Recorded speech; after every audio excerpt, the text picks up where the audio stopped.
wisdom and creativity. We came before you today to seek your guidance as we explore the rich tapestry of Philippine fiction written in English. We pray for the insight to discern the themes that resonate deeply within these stories, revealing the cultural heart of our nation. Grant us the discernment to understand how these narratives reflect the values we hold dear at UPHST: love of God, love of country, academic and professional excellence, health and ecological consciousness, peace and global solidarity, Filipino Christian living, Filipino Christian leadership, UPHST in the perpetual light, and Catholic doctrine. May we also see how these fictional worlds illuminate the struggles, triumphs, and enduring spirit of the Filipino people. Guide us as we analyze the characters, their choices, and the consequences they face. Help us to understand the social, political, and historical context that shape these narratives. May our study be a journey of discovery, leading us to the deeper appreciation of our heritage and the renewed commitment to the values that define us. We ask for the grace to approach this task with humility, respect, and a spirit of open inquiry. May our work be testament to the power of the storytelling to inspire, challenge, and unite us. In your name we pray. Amen.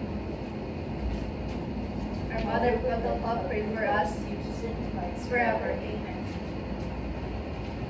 Happy Easter, everyone. Good morning. Good morning, sir. So we'll ask everyone to sit here for our seating arrangement. That will prepare us for the activity as well. Regarding the authors, they have the name tags. Okay. And then for the attendance, we just have, we are just waiting for Anne, correct? She is still coming. And if you can still recall, our focus for the finals will be post-colonial. When we say post-colonial, what does it mean? With the prefix post. Because in Berlin we had pre-colonial. Pre means before. So post-colonial, after. Or midterm we have colonial. So we just need to have a quick recap of the things that we did from prelim to midterm in the first slide. If you are going to compare, if you will still remember this activity, if you agree, that is actually agree and disagree. If you agree, you can proceed this side of the room. Alright? If you disagree, here, on my left side. If you just somewhat agree, you will go to that side, and somewhat disagree, there, at the back of our class. First one is pre-colonial is more influential. It has given more influence, it has given more impact to the embodiment, to the, let's say, values and traditions of the Filipinos in the present time. What will be your thoughts about this? Of course, there are no right or wrong answers. But in this review activity, you just have to make a stand and let's see if you will have a brief explanation. Which do you think is more influential? If you agree that it is pre-colonial, you can proceed to this side. Okay. If you have, do you have a vivid description or image of a Filipino in the 21st century in this time? Which do you think between the two literatures has more influence? Okay. If you agree, go to this side. Okay. So let's move around so that we can also boost our energy. Okay. Let's see if people will be exempted. Agree, this side. Apologies for the part that is not visible. Alright. So most members of our class say somewhat agree. Alright. There are some reservations. Why do you think so?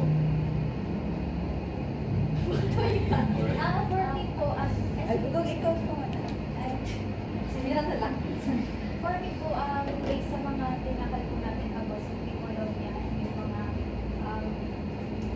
yun yung mga traditional dances or paano tayo manimit, mga customs natin that is well known talaga siya sa atin, and also yung mga alam na alam po natin yung mga songs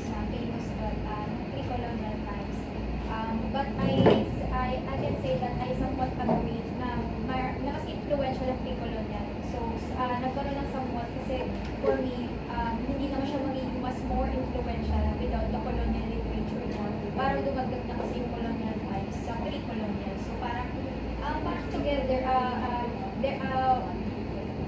if they're together, they're influential. Yun yung point na. Although we cannot disregard the fact that there are also influences of colonization. Okay, we are aware that we already have these traditions. Okay, we had already preserved these cultures even before, okay, the Spaniards arrived, or even before the other types of writings evolved. Thank you so much for that. So later on, we will again expect your participation. How about for our members of the class who disagree or somewhat disagree with this statement, saying that colonial literature is more influential in a way? Maybe because during pre-colonial, sir, it's hard to access some literature na hindi siya gaano ka-authentic when it comes to translation sa mga, I mean, may mga iba naman na maganda, pero when it comes to colonial kasi, when other country colonized the Philippines, maraming naging influence yung mga colonizers in sa literature ng Pilipinas. So, hindi na siya naging influence, but also nagdagan din yung mga naging culture.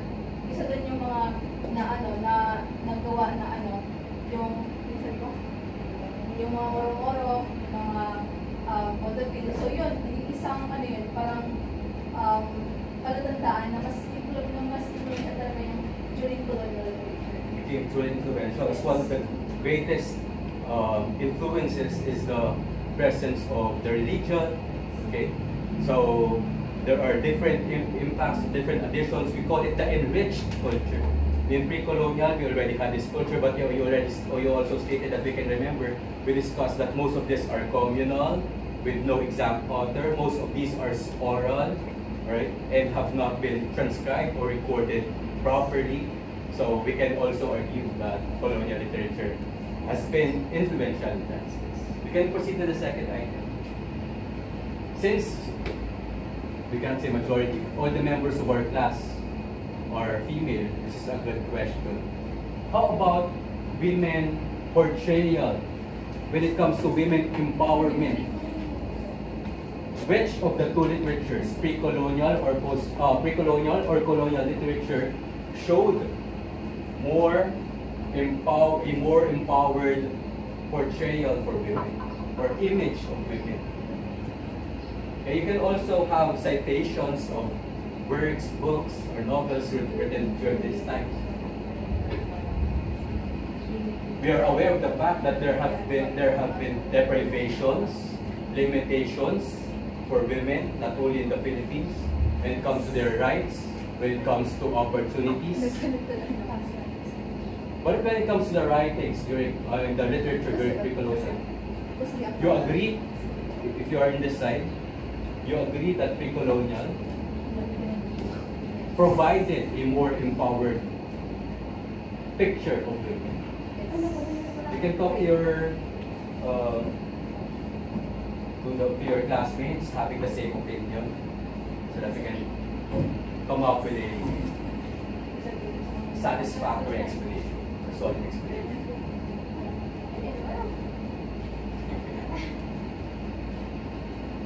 So, would like to start.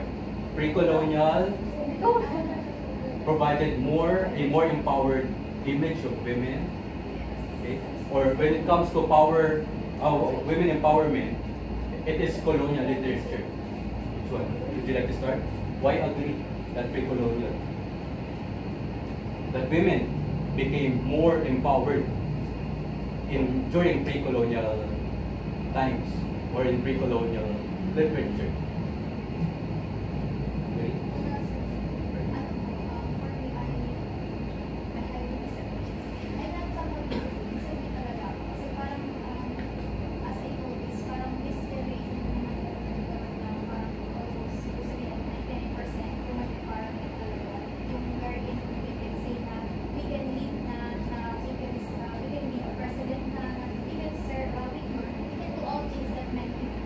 But I can say that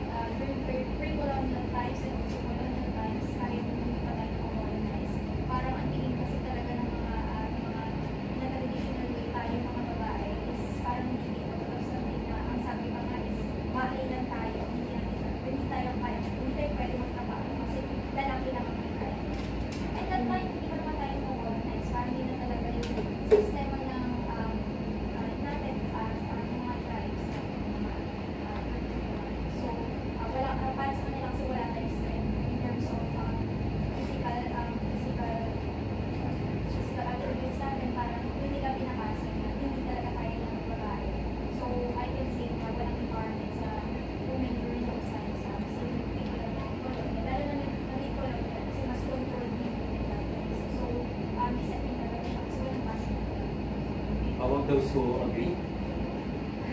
Historically, we can say that there are huge developments when it comes to women empowerment from the olden times, throughout the years or the centuries. And right now, we have notable developments regarding this discussion, okay, of women portrayal, even in books.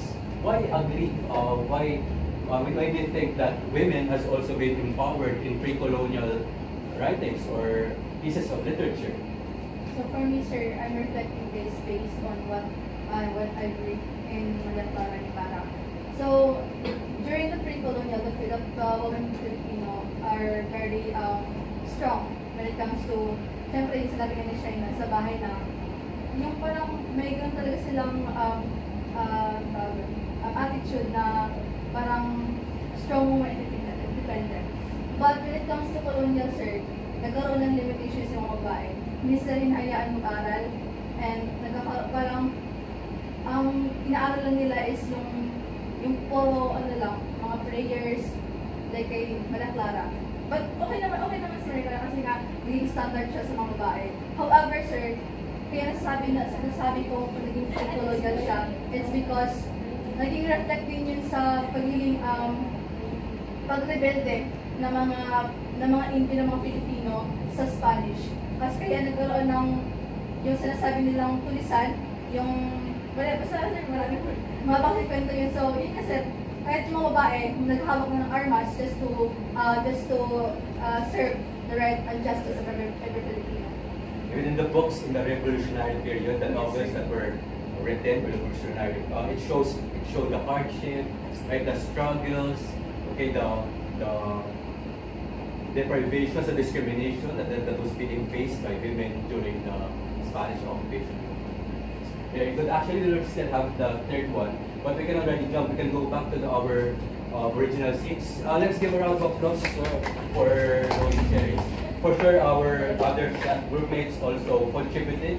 Okay, and we also had a fair share for that one, wherein you discuss your ideas and we select a representative to have it discussed. So what's the day today? Alright, and today we are also celebrating the life.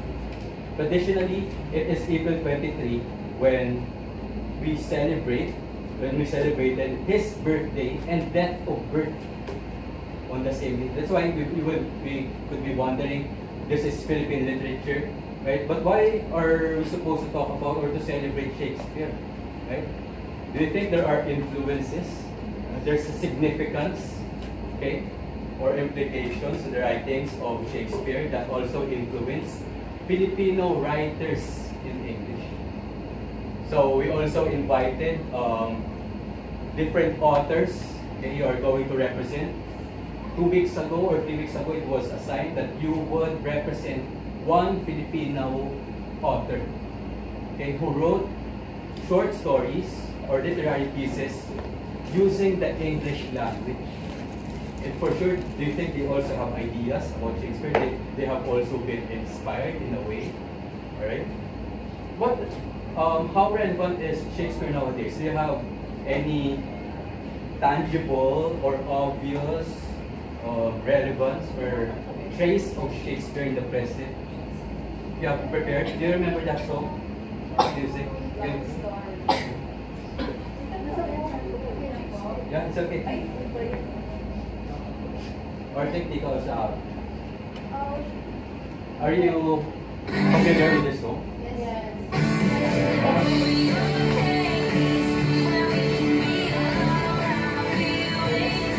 Do you know this? I think it was how many years ago? 10 years ago. What's the title? It's okay. Continue.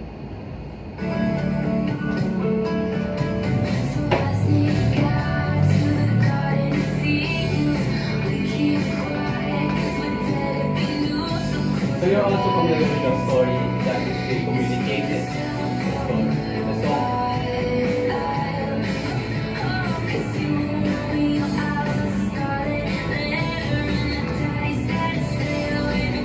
How about the lyrics? Distant Memories.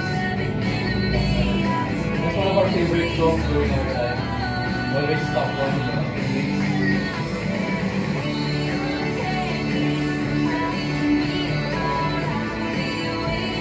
even in the Philippines, it has been very popular.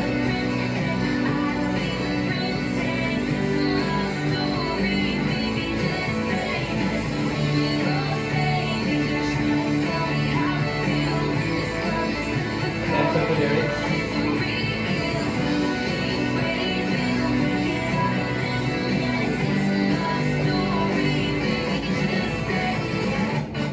I go back this way. So who's the singer who sang the song? Familiar? Is she one of your favorite singers? Are there other songs of Taylor Swift that you are the contemporary most popular? What is her title? Pop Princess. But there are different titles and awards as well. And what's the title? Do you think where is this song based? We can imagine the impact, okay, the influence. Until now, everybody is familiar with the story of Romeo and Juliet. What is the main theme where the story, okay, or where the tragic play Romeo and Juliet revolved? Okay.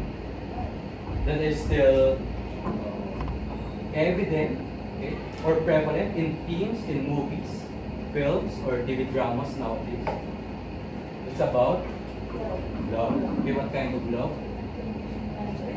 Even in Philippines, in Philippine drama, in series, is still popular. That we are talking that they have this topic regarding forbidden, and with a tragic ending, you're also familiar.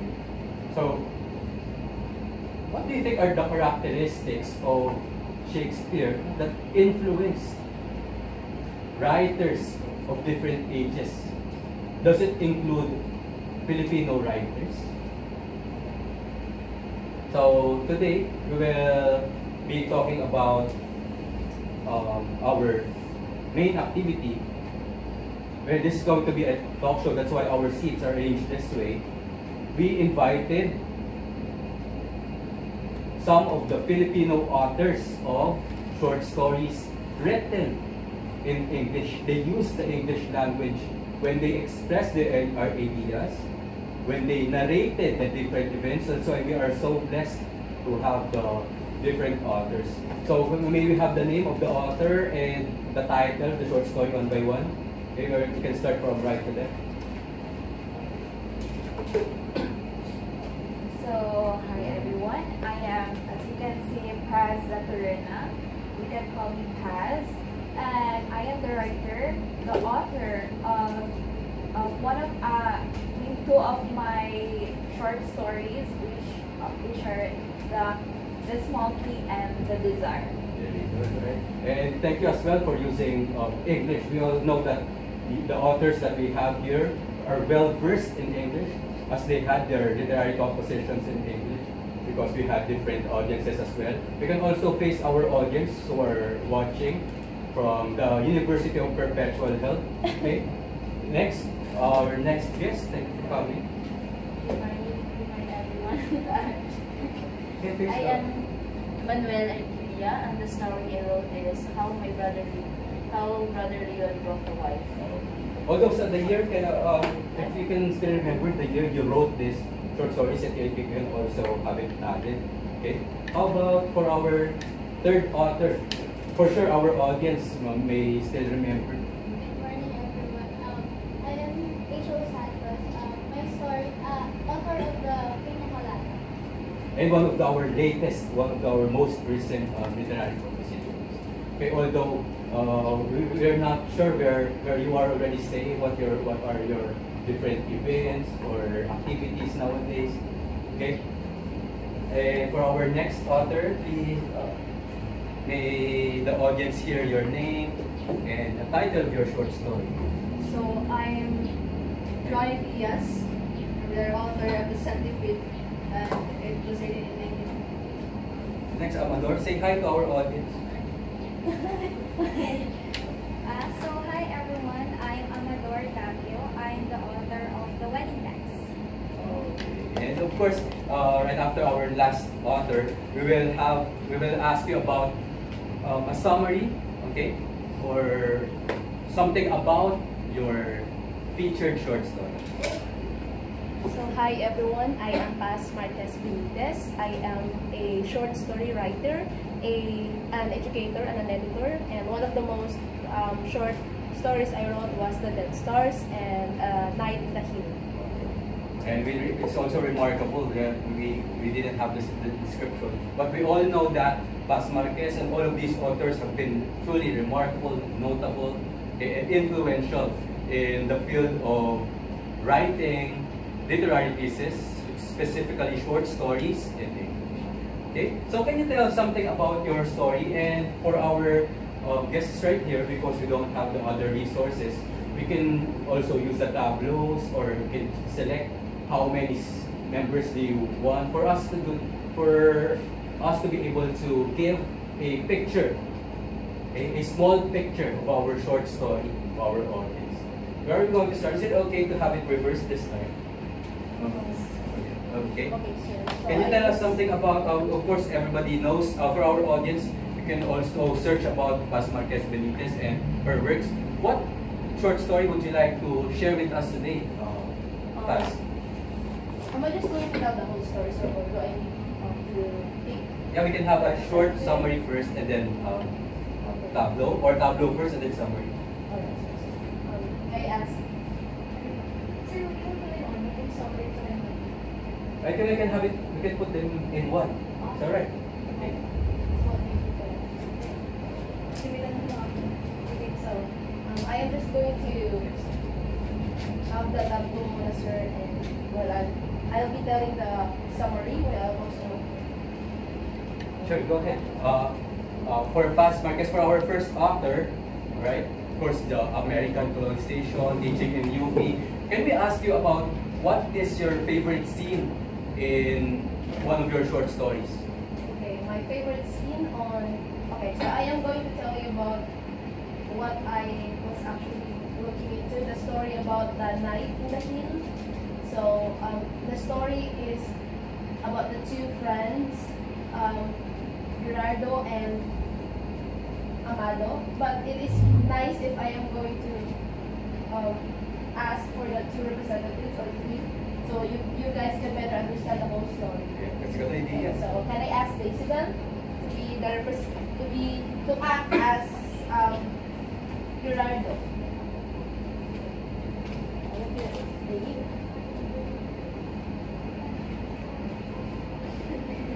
And can I ask also Peregrina and Shai can act as Peregrina? And Ambo will be Mira. Kalahoyan. Hold on. Sorry na. Now we can see the presence of these animals in the short stories. Yes, which can I actually ask Marie to be Gerardo's wife? Gay. I'm not gay. Di wala po si Shai? So somebody act as the animals. It shows our inclination to nature, plants, animals, trees, and it really describes how Filipinos Di are. wala to. Sa kanya aso. Ikaw po nito. So is it okay if you are going to wear this one as well? Dami kayo naman leto. Ubus na ako direct. Sige lang. Iba din ako. Dami kayo naman. Sa labas yun. So it will be fine if ganun muna lang siya. Alright, and also, uuli ka ako si Boy. Alright.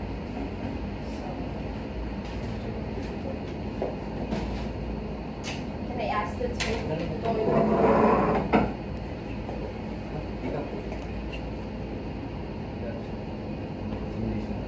Okay. I would like to ask and request to act according to how I am going to tell the story. This is just a very simple story as well.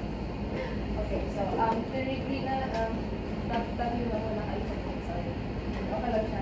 And also Gerardo as well. Yeah. So, the story goes like, there is a man named Gerardo Luna. He is a salesman in the jewelry shop in the city, who always dreams about going to the forest. And so, sometimes during his work time, he frequently zoned out and think about the beautiful forest where there are straight growing trees, there are mountains, and clear streams of water. And one day, there is a provinciano man named Ambo came to their place to buy a cheap jewelry for his wife and told him about the beautiful orchid season they have in the provincia.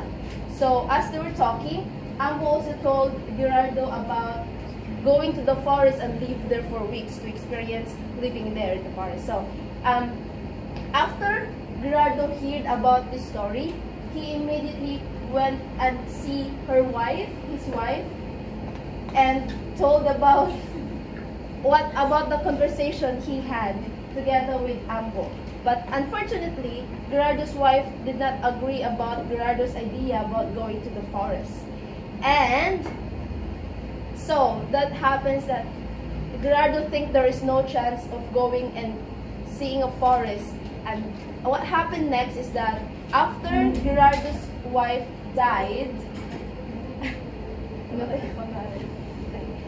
Gerardo now tried to fulfill his dream about going to the forest as Ambo came again to their shop.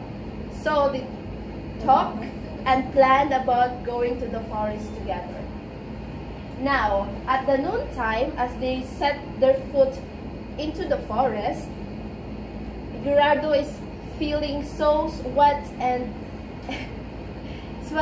thirsty, and he asked for water to Ambo, and Ambo told him that the water is very far away. They have to climb for 10 minutes. Now, as the forest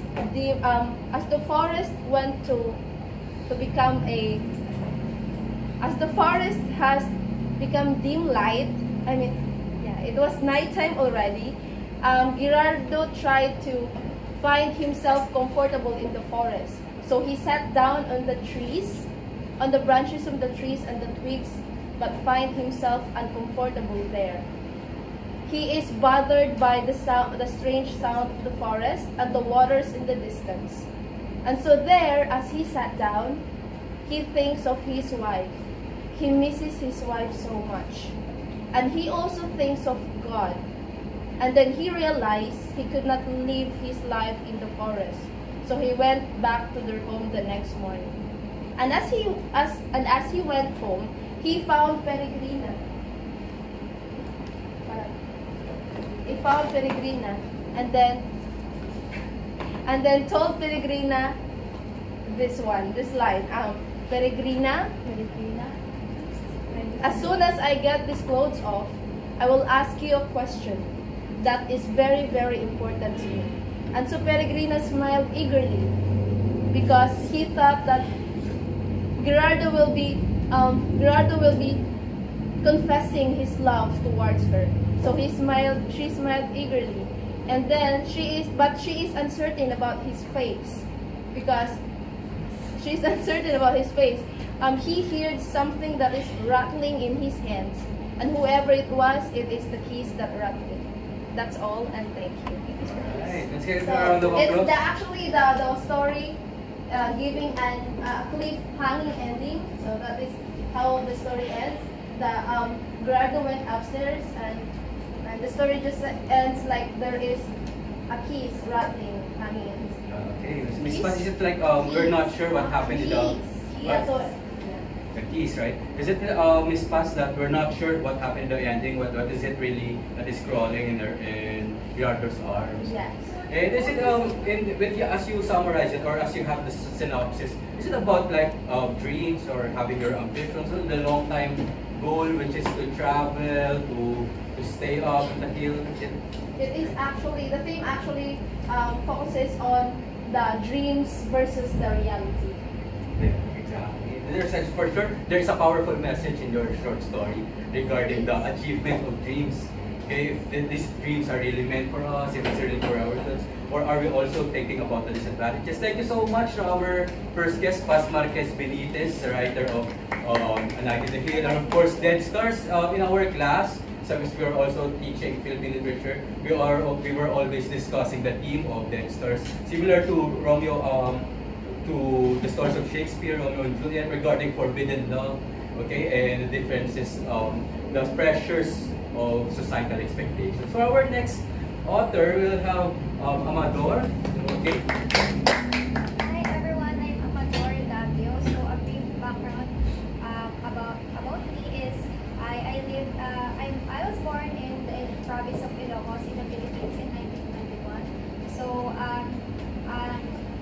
I started writing poetry when I was in high school and was fortunately published poems before I graduated. So throughout my life, I wore many hats, wherein I experienced to be a teacher, a lawyer, editor, or also a public relations officer in the Philippine government. So that's my background. And also, every time I write, my goal is to create a voice for us Filipino people that was separated during the colonial times. So that was my goal when I'm writing, that I'm reflecting in my works. So one of my famous work, which is the dance, which is if I can remember, sometime I wrote after I graduated. So it was published in 1953 by Stanford University. So this story revolves around the Awi Yao and Lung Nai, a couple who is married for 7 years. So since Lung Nai were not able to conceive a child, and it's in their tradition to have a child, and for you to be a man, you need to have a child to pass your name on to. So since Lung Nai doesn't have the ability to conceive a child, Awi Yao needs to find a second wife that he needs to marry and also have a child. So with that, Lung Nai is very heartbroken. So it's sad. It's about sacrifice. So this story, I can say that my favorite scene in this story is that I wrote is when they're confronting each other about their feelings, because Awi Yao loved Lung Nai, but at the same time he was faced by the consequences for the reality within their tribe, because it is treated as a shame if you will not be able to have a child that will act as you, that will serve as your peer. So for him, so it's like a challenge between the cultural expectations within the times against their love for each other. So they were tested by the expectations. So since Lung Nai they love each other, but Awi Yao doesn't have a choice but to marry another one. And there's this scene that wherein Lung Nai said that she don't care about anything, because there is this fields that Awi Yao is given to Lung Nai, which is like a place, a house that she can rest to, and a beads, a treated expensive beads during those times. So all of that, Awi Yao is saying that I will give this to you, I will give this to you. But for Lung Nai's point of view, that's nothing, because she can have Awi Yao, because he will have another woman. So Lung Nai then said that I don't care about the fields, I don't care about the house, I don't care about nothing. I have no other man. So in short, she only wants Amio. So at the end of actually the scene revolves only around the two characters. So I will not so I myself will act as Lung Nai. So that scene, that line that I mentioned, that I don't care about the fields, I don't care about the house, I don't care about nothing. I'll have no other man than you. So that's my favorite scene in that story. Alright. So And later on, we'll just have to feed your favorite line as well that you're going to reenact. For information of our audience, why? What is the cause of this conflict? Is it really a requirement or like a societal obligation to bear a child when you were a couple during those times in their tribe? You can explain it to our audience. Yes, since I wrote this story that was set in the province of Ilocos, so during those times, I am aware that there's a tribe that you need to really have a child in order to, for you to be seen as men, as important, as someone that you will be shamed for not having a child. So it's very important for you to have a child during those times. So I can say that it's really an obligation for them. So they were separated by the obligation within their community against their love. So there is also a sacrifice so involved. So there's the weight of their traditions and also the pain of letting go someone. So For sure, our viewers would be disheartened as well with the type of ending that we gave to the story. Well, what was the ending of, since I could not completely remember the details of the story? Whom did Lumnai choose? Right, the love or the relationship with Awiyaw, right? With Awiyaw, or his obligation to the society or to the tribe. So actually, there's a scene after before it ended that Lumnai changed her mind and wants to break the wedding. So she wants to interfere with the wedding because she really loved Awiyaw.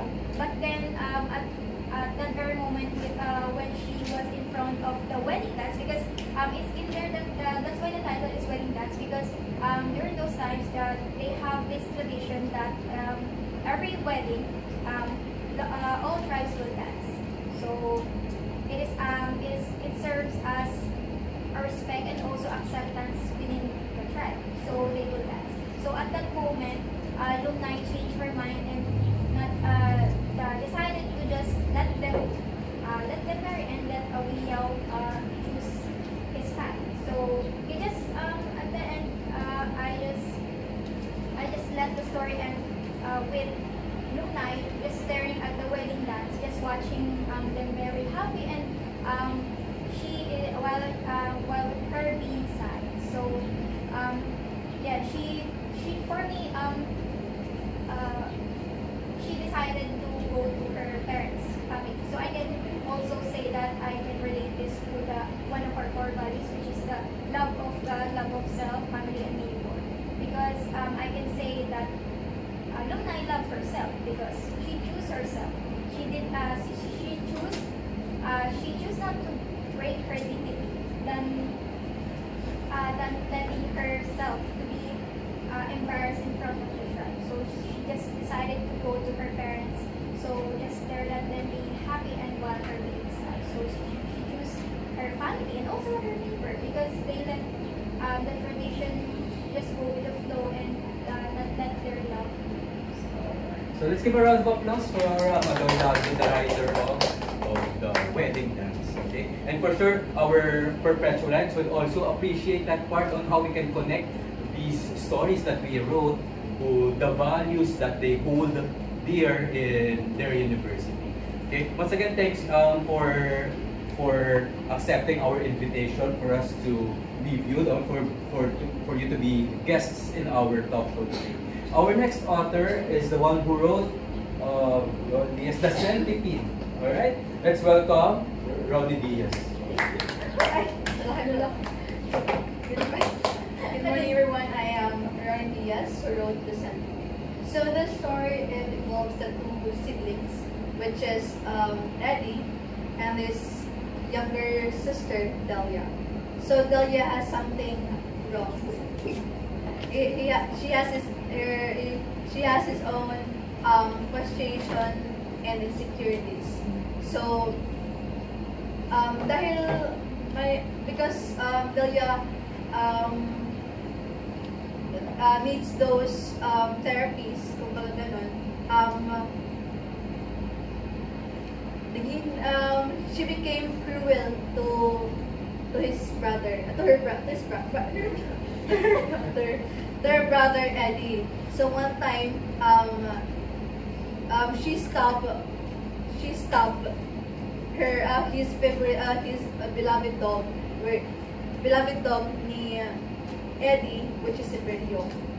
So because of that, si Eddie retaliates na nagalit siya, as in he became furious, and because of that, he threw a dead centipede to his sister na nag-cause ng collapse ng kanyang kapatid.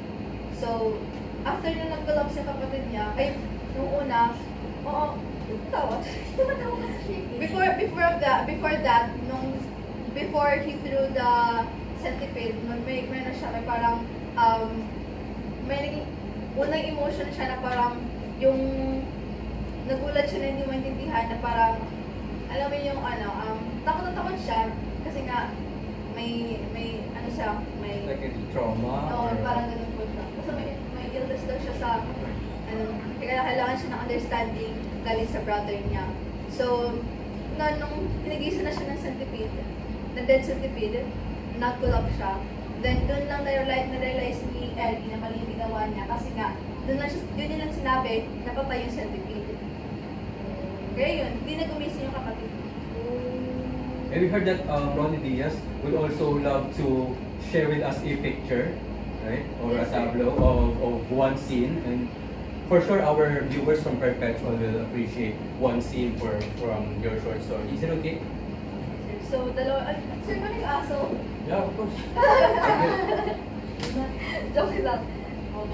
Is it very yoke, right? And we can see that even in the previous times that we were giving names for our pets, it shows something.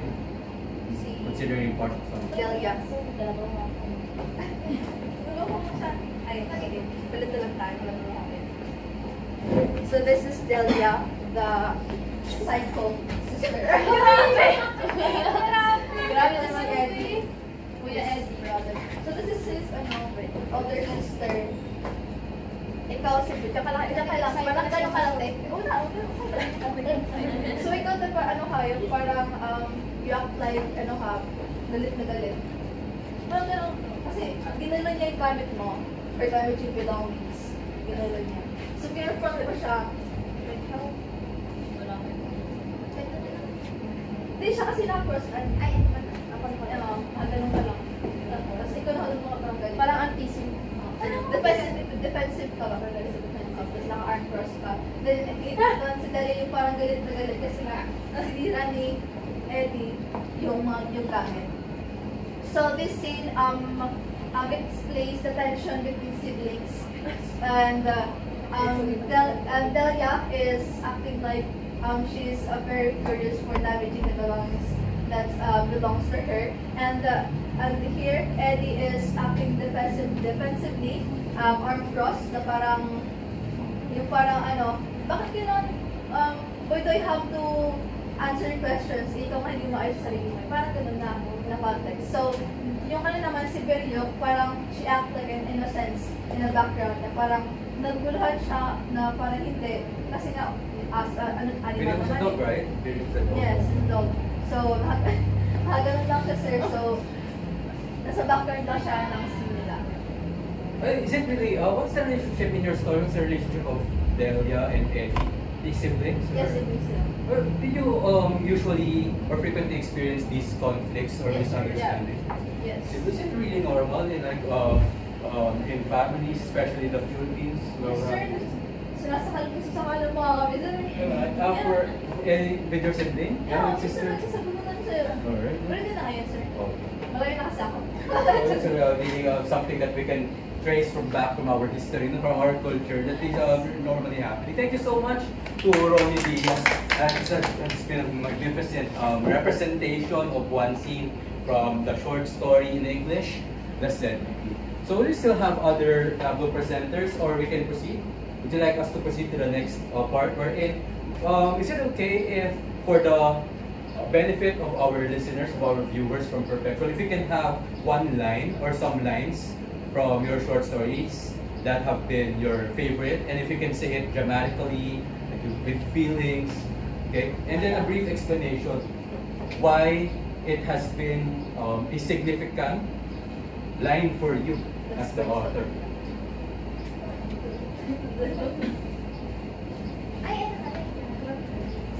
You can also ask Miss Latorena, Paz Latorena, one of our authors of short stories in English, if there are some lines from what are the titles? Is it Desire, and the other one is The Small Key. The Small Key, that you would like to share to our listeners? Speed.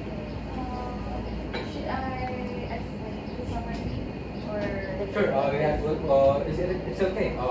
For Ms. Paz Latorena, if it's going to be the summary first or the line. Summary first. Okay, so hi everyone, I am Paz Latorena, and a small background of me. I was born in Marindoque, and I went to UP as an educator. So basically, I'm an educator, and in UP I was a founder. I was one of the founder of this writers club, which we called it as the literary apprentice. So during my dissertation, I was rated as the highest, which is the sobresaliente, and one of my short stories that somehow I received some award during my college days, and I was under actually of Mrs. Paz Marquez Benitez. Ah, Hi, you used to ma'am. meet each Yes. other in the University of the Philippines. Yes, sir. I was attending her short story class during that time while I was also in class with my education. So yeah. So the first story that I can share with you guys is the first one that I think it's the most impactful, especially today's generation, which is my story Desire. So in the story Desire, it is actually I didn't name it. I didn't name the woman in it because I think for me it can be like everyone. It can be you. It can be it can be him. It can be anyone. So I let everyone interpret it by themselves. So what happened in this story is that to cut it short, it's just all about the person being so insecure about herself, having a face. I don't want to discourage, or I don't want to point out things, but in my story, what I want to share with you was it's about a person who has a homely face, or what we call like unattractive. Yes, unattractive, but she has a beautiful body. So somehow, what I want to show is that people keeps on admiring her, admires her, men admires her because of her body and not because of her face. And for her, I mean, for her face, only like it shows like they are after her body and not for who she is outside, probably the face and inside. So what happened to this is that the girl keeps on like she was being so insecure by herself, even though that she has a beautiful body. They were wearing something like this, something like a Filipino traditional saya and shirt like this, and that it emphasized somehow her body. That's why everyone will look at her only on her body. They will look, and then they will look at her face and turn away because it doesn't really fit. So somehow we can relate this in our generations today. So back to our story. Because of that, she started to wear something baggy clothes, something like very big, so it will not emphasize her body, and people will see her like she's fat. She started to look so unattractive because of what she's wearing, and especially now that, diba, she's wearing something that it doesn't fit her appearance. So it ended up that she started to write things. She started to write something reflecting about her life, about her situation, and then someone caught her attention. Someone caught that that piece, and that person, it's actually a man. So they became like a pen pals. They exchanged messages. The guy is actually a white man, so it's like I like your writings, I like your ideas, I love it, I love everything about you. And then this guy, as days goes by, the girl thought that this guy liked her entirely, but when they saw each other, still she was wearing her clothes. At first it was good, and the girl started to believe in love again. But sadly, as the days goes by, the guy turns out to be just like the others. So it ends up like that. What do you mean, just like the others? Just like the other men who were after her because of her body also. Because she started to wear saya again, and something that will reveal her, or emphasize her body. So it's like, at the end of it, the guy said, I ended it with the guy said, I love, and to think that he was stuttering that time, that I love your body. So that was it. And he was so sorry after, because he just realized that it's not really something that she wants to hear. So Miss Pastor Torres, this is disheartening because what actually the girl was expecting was I love. a true love. Okay, I love you, right? Yes. Okay. But then it turns out that he's just someone from this generation. Right, guys? See?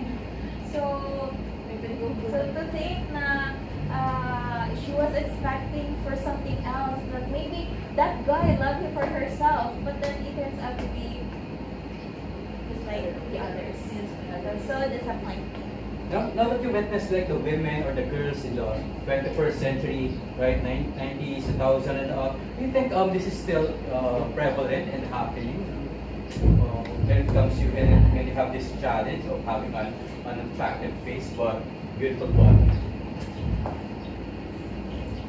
Okay, about that, sir, I would highly agree with that, since this century, this generation, diba, we are more on like social media things, and it's like in the every time you look at the social media, it's like they're always showing things that you do this so that you will be like this, and so it's like they keep on, the standards, it's all over the internet, and so people will keep on like comparing themselves to other people, and so insecurities, even though they are beautiful and that they are completely fine, they will end up saying that I'm not enough.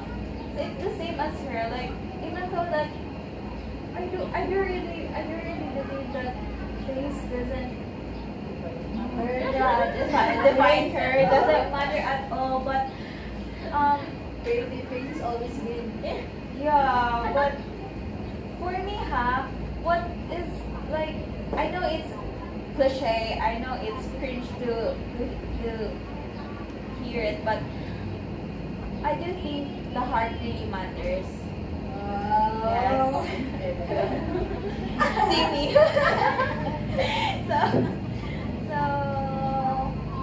And for our viewers, Miss Pastor Torena also wrote another short story that you'd like to share. Yeah, Our I listeners actually now will wrote talk another story. It's still a short story. It's about a marriage thing, very different from my other story. So it is called The Small Key.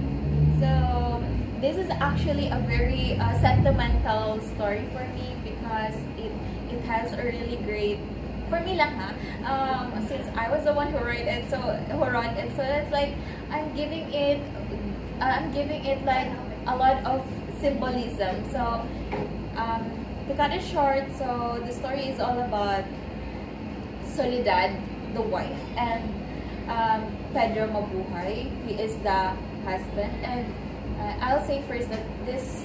Okay. So Soledad and Pedro, they were living in a rural area where they were surrounded by fields since Pedro was a farmer. So that time he was very sick, and so he asked his wife to get some clothes for him, and so she saw some keys on it. Pedro gave key to Soledad, and she was wondering why does he have two keys? One is a small key and the other one is a big one. So it's like the big key, it was given to her, but then the other key, the small one, he kept it back to his pocket. And so she was wondering what was that key. So what do you think, guys? So yeah, to continue it, she took some clothes for him, and then he went, and then Pedro noticed that she was pale, and actually that time she was a bit sick, and to think she was overthinking na because of that small key in his pocket. And so that time Pedro needs to go now to his work, and his husband, her husband, left the small key, the clothes that the small key was in it. And so because she tried to distract herself, she tried to distract herself that she was not going to take the small key and wonder what is it, but then she started to cry. So it's like she's really overthinking things, and then she ended up taking it, the small key, and actually sometime of that Pedro mentioned about something, a trunk or something like a drawer. So she tried that small key into that drawer, and then it ends up that inside the drawer holds a heartbreaking past. So the thing is, so that is the moment that she's waiting for to find out what the small key is for. yes. The thing is, what happened? She is the second wife of Pedro, and in that drawer are the clothes of his first wife. So it's like for her, why is this in here? As a wife, diba? As a wife, you're going to overthink things. Why is this clothes is still in here in this drawer? Why is he still holding onto this? So that time she fell ill, and then Pedro went back home calling for doctors until she fell asleep. She was okay now. She fell into a deep slumber, into a deep sleep, and so there, Pedro found out that there are clothes being burned outside, and he realized something, that it's something that he was holding on. And then he tried to confirm it, and he was right. And he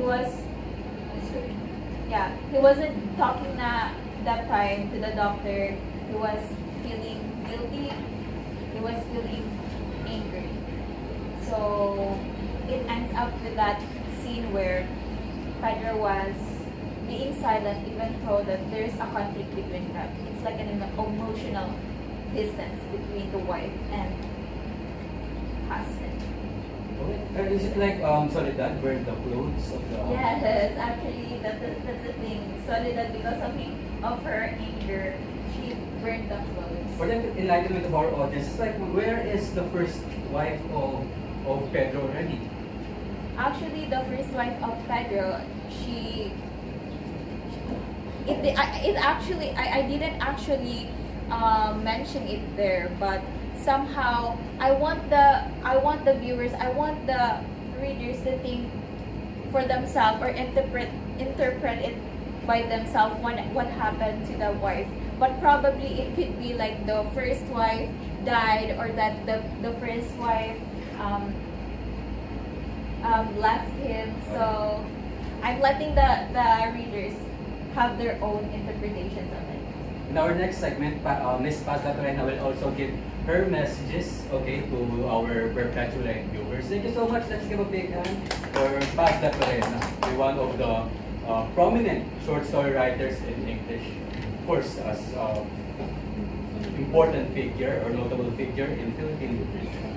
Okay, so since we're running out of time, we're going to just combine the remaining questions. Like, do you have any favorite line or any message to our perpetuate values? If we can try to connect it to, if we can also try to connect our pieces of fiction to their core values, okay, love of God, professional academic excellence, and so on.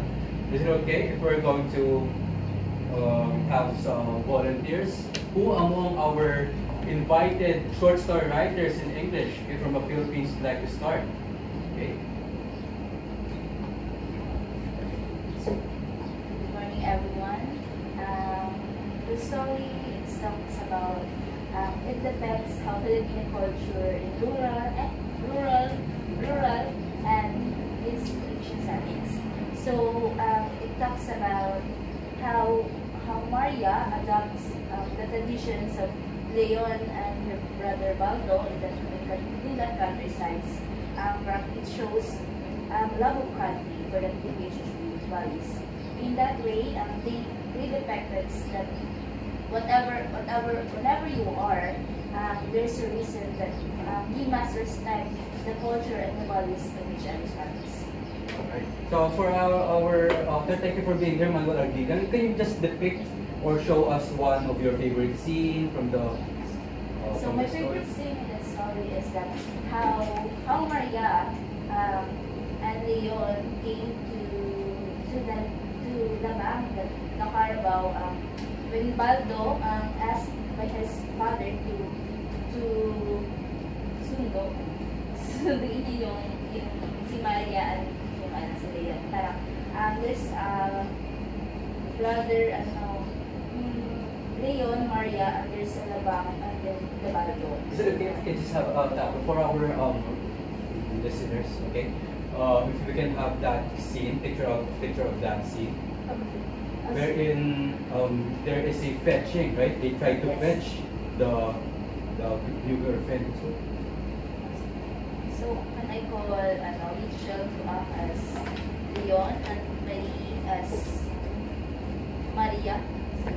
For our solid viewers of our talk show, okay, if they can understand what remarkable scene from the story that Mr. Manuel wrote. Then Oliver as Baldo, and then Labang as Rodriguez.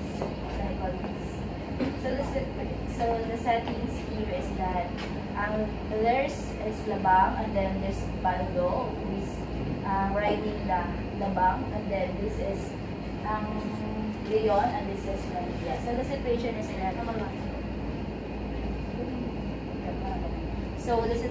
that when the father asked to teach Maria, who is from countryside, and then parang the story depicts parang while they traveling across the Labang, parang they talk about how the stars shine brightly, or how the stars are beautiful, and then they sang together, and then Leon and then Baldo, parang I think the story is that Baldo narrates the whole story.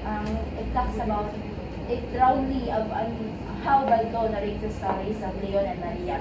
He is there listening while Maria called Leon as Noel. Didn't realize how Leon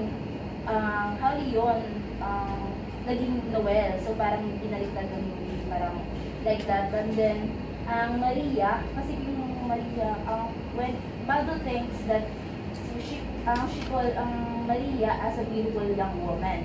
Then after that, it talks about if his father will agree to that patricide Maria if they were willingly to maging sila, parang ganon. So parang after that, they came to that house, and then after that, Baldo shares how beautiful Maria was, and then parang the story doesn't end well, parang wala siyang ending, hindi din siya happy ending.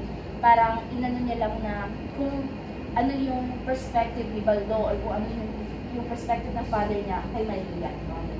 That was part of our culture, like asking for the consent or permission of the parents. Yes. So it's still being carried. If you are familiar with 21st century, we still have that tradition that we need the permission of the family. In this generations, parang hindi na siya masyadong nakikita as well. Pero siguro back then, gusto pa kasi yung ligawan, parang hinaharana pa yung pera. Pero ngayon kasi parang hindi na siya nagmamatter, parang both people na nakikita na ng through chats, through calls, parang wala na yung Filipino culture na ligawan na part o pagkakilala, wala na yung totoong wala nang haranang part. So ngayon wala, parang hindi na talaga nagbabago. And with that, we're going to come up with your messages or your advice to the present generation, to our perpetualites. Okay, so we are going to ask you one by one again. Let's clap our hands first for Manuel Aguilera, writer of the short story How My Brother Leon Yes. Won't Be White. And that's also another interesting part. Leon, you're going to call it Noel. What was the preference of Maria regarding how to address Leon? Leon or Noel? She calls Leon as Noel. She preferred that way. Kasi Do you also prefer with these modifications in names, it's like calling out the person with a different name or a brand new names we're going to give, right? With changing the letters, shortening, and so on. As for me, I'm hindi ako papayag. Parang for me kasi I want to call as my ascetic name, as my name. Parang I'm not prefer to call that other name. Well, there's a try to prove the culture. And we still have one last guess if you have any message, okay, or anything to share to our viewers in our talk show. Why don't we title our talk show The Heart Untold, right? So let's see, our last guest, also a Philippine short story writer in English, Nick Joaquin. Alright, hola, soy Nico Mendes Joaquin. Hello everyone, my name is Nico Mendes Joaquin. And you may kindly call me Joaquin as my other name. Now, the short story that I wrote before is Summer Solstice, wherein it follows the story of a couple named Don Haeng and Doña Ruben.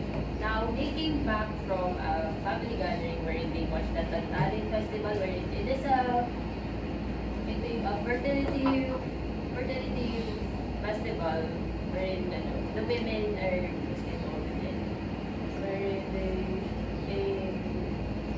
they worship the fertility goddess, and to which Doña Lupe showed interest and she shared her thoughts to her husband, Don Paeng, and Don Paeng was disgusted by his wife's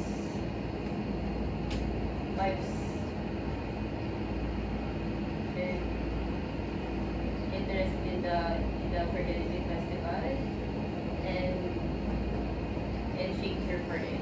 To which Doña Lupe was disappointed at him and demanded that he show respect towards her, not as his wife but as a woman. Because my story plays into the gender roles and the way that Paeng showed his disgust towards the fertility festival shows that he does not have any respect to the women in our society. And Doña Lupe demanded that he respect her and the women in their society. And it is highlighted by the line that I wrote that Lupe indignantly told him that you do not love me, you have not never loved me. And that to it shows that her anger towards him for disrespecting her as a woman. And to the perpetuates watching, I chose to write my short stories in English, not because it's a matter of preference, but rather I wrote my stories in English to share it to other people, to other people from other countries with the Philippines essence remain in it. So if you want to write in the language that you prefer, then go for it as long as you share it to the other people. Share your stories to other people with passion. That's all. So we're truly grateful to have Nico King. Let's clap our hands. Another award-winning writer from the Philippines. Oh, so can we just have it voluntarily? If you have any message regarding the values that we have for UPHST and for aspiring writers, okay, do you have any piece of advice from your experience? If you can share also your inspiration.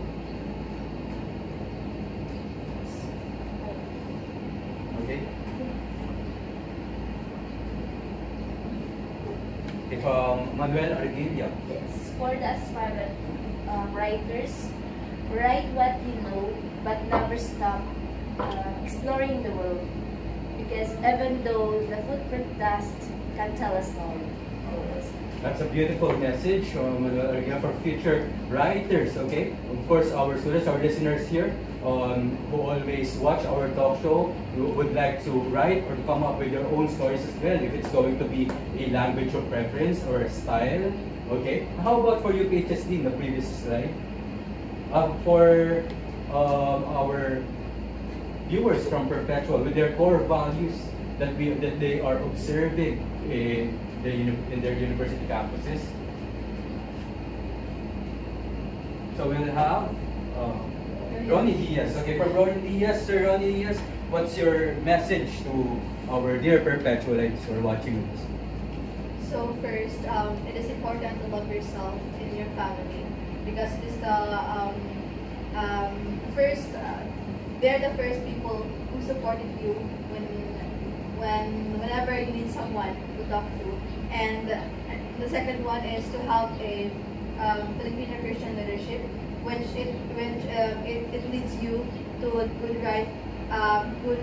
good path that connects you and God, and the peace and global solidarity, which can be very adapting in today's generation, like having this conversation like this, it gives us reflection to each other, gathering information of each author and applying it to our daily lives. That's all. Alright, thank you so much to Sir Rolly Diaz for connecting the values of the short stories to the values or core values of UPHS. So that is already the conclusion or the end of our talk show for today. See you again for our next episode in Mabuhay. Alright, we can already arrange the seats for our final announcement. So how can we go ahead? We can also occupy the seats here in front. How many students do we have? We have 7 attendees, and I think we don't have any absentees, just like what we're having every Wednesday. Okay, we are exercising good attendance every week, which is truly commendable.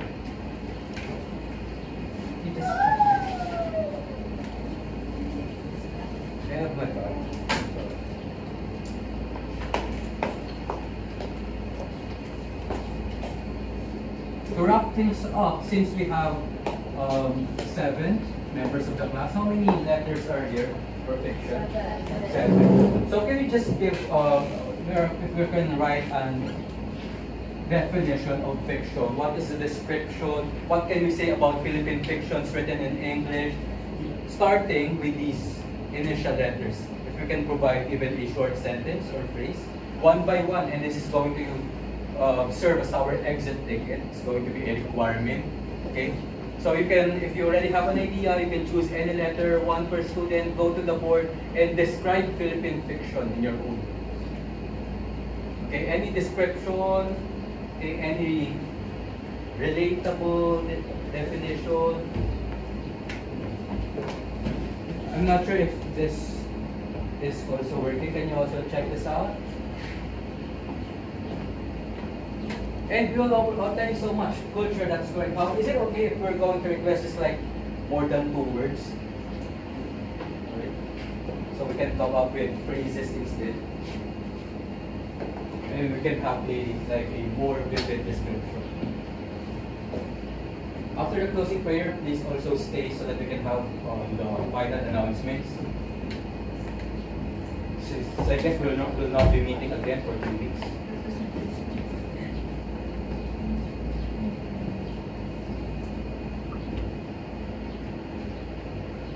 One letter per member of our class.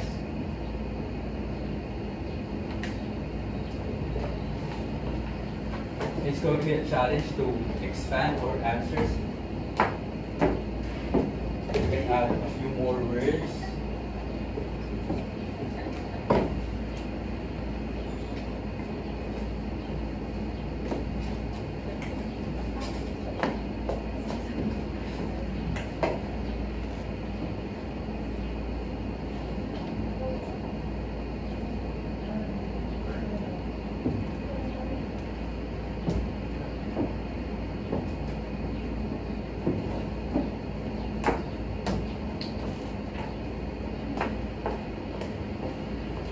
Tradition, shows our culture. Timely, we always commend this description of literature. Literature is timely and, who answered time, letter C? Timely and relevant, and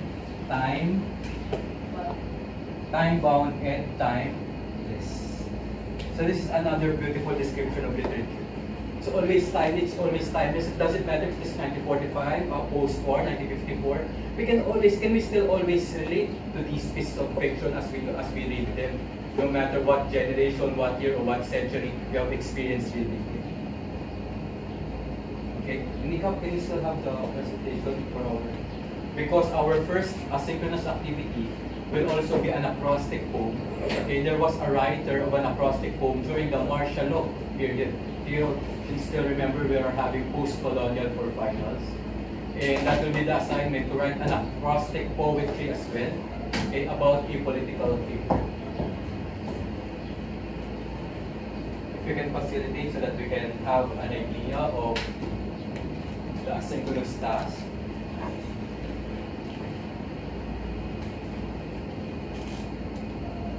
It is fabricated, not real. Of course, that is the meaning of fiction.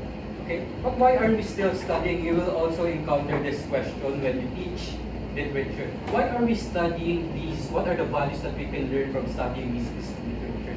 Although we know that they are fabricated or imaginative and didn't really happen, right? Did they contain any historical significance or moral significance?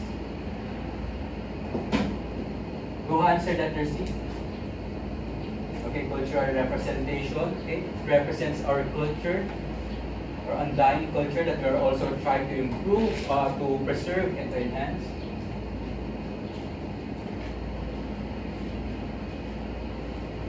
Innovative, and of course outstanding, as we have invited today in our activity a while ago, the notable writers of Philippine short stories in English. And still notable and relatable to today's generation.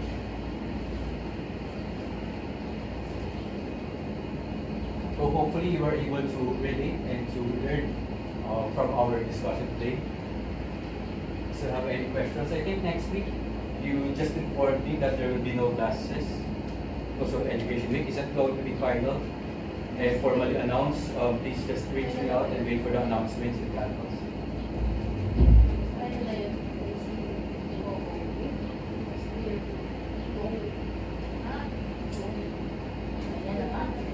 Sa 8 to 8 to 1.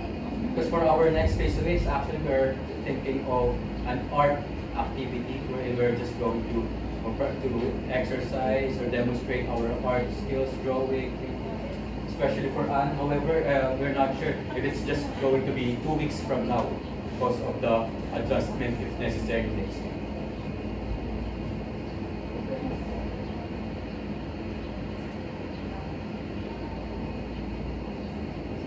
I think it's going to be the last slide. Regarding the asynchronous activity, there was one author, Jose Lacaba, if you're familiar. Okay, one of the reformists, one of the critics of the Marcos administration during the martial law. He used poetry to come up with a poem, but that poem contains a hidden propaganda message. They call it protest art in poetry, if you can have it. It is revolting or protesting the administration of during the martial law. Who was the administration? During that time? Okay, Marcos Senior. You have to emphasize senior. Next slide. Okay, that's it. And here, you would notice at first, it is not so explicit. It's not very obvious that there's a hidden message because this poem is inspired by Aeschylus, one Greek writer.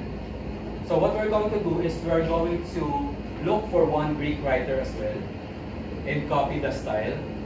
Use that Greek writer as an inspiration as you write your acrostic poem. But it is called acrostic for what reason? What is an acrostic? Just like what we did for our closure activity. There is a message the first when we read the initials. When we try to read it aloud. The initials. Because when you say an acrostic poem, it's like what you're going to write as well today.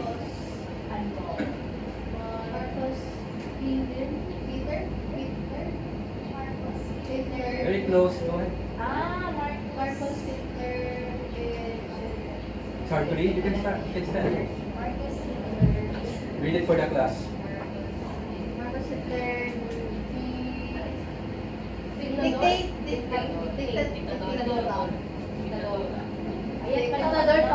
Dictador, and lastly,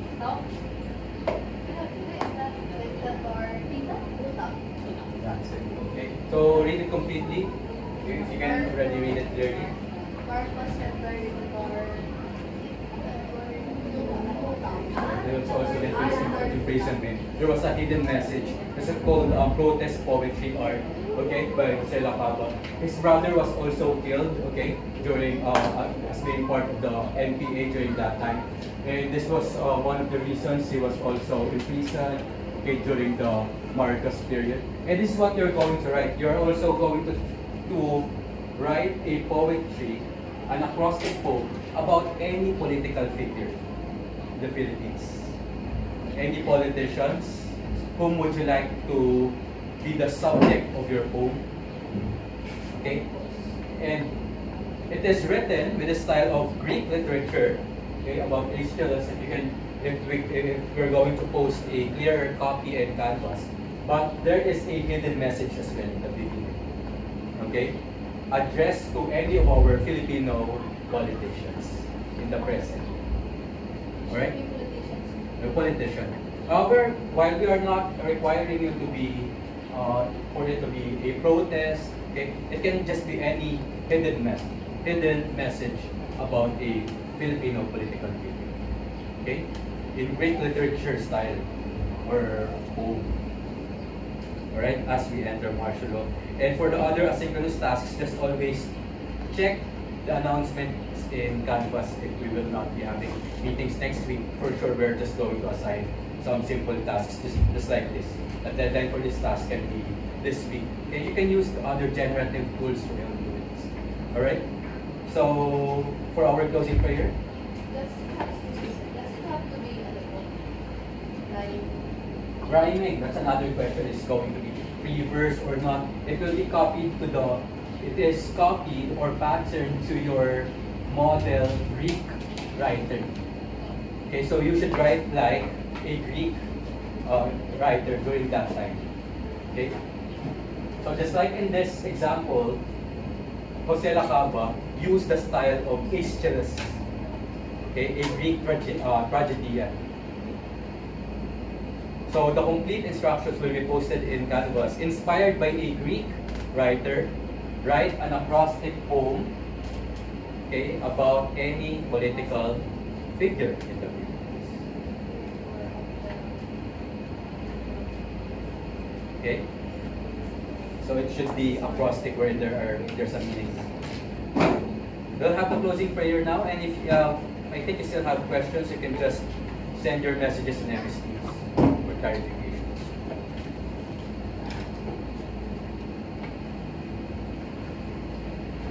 Let us pray. Glory to the Father, and to the Son, and to the Holy Spirit.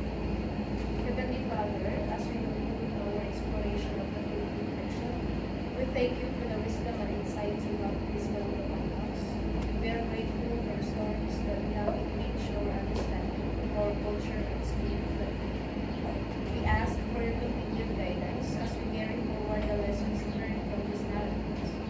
May we embody the values of love of God, love of country, academic and professional excellence, health and ecological consciousness, peace and global solidarity, Filipino Christian leadership, with PHSE and spiritual and Catholic values in our daily lives, reflecting the essence of the heritage in all that we do.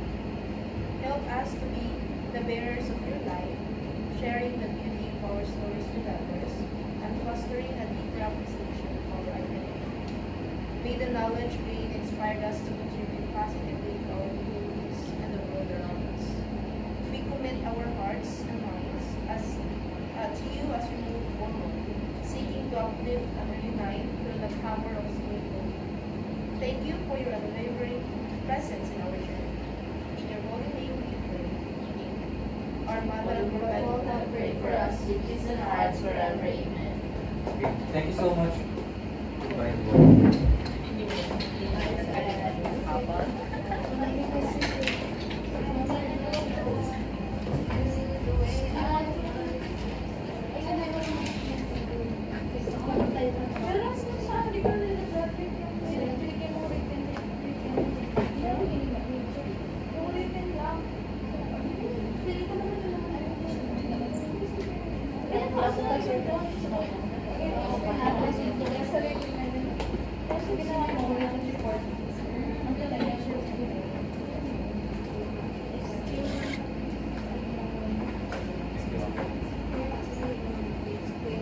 I'm just gonna change my clothes. Ay, sorry.